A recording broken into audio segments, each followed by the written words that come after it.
merong sinabi si si General, wala pa ako dito kaya, General Villanueva, retired General Villanueva, na meron daw isang former chief PNP receiving a monthly payroll from you.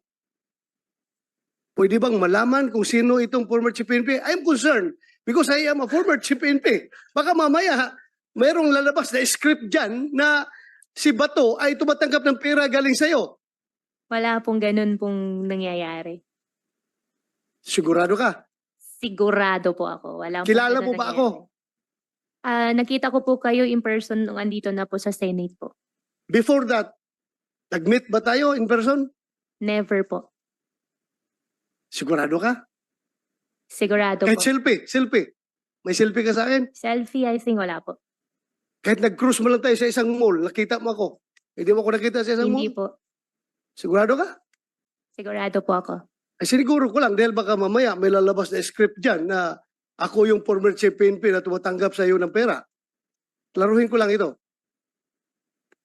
So General Gonzales, pwede malaman from you kung sino yung former chief PNP na sinasabi niyo na tumatanggap ng monthly payroll from Alice Go? Your Honor, I don't have any confirmation, but I'm sure you're not the one. I think so. Thank you. Thank you if I'm not the one. Yun lang, siniguro ko lang. Thank you, General Villanueva. Thank you for that information.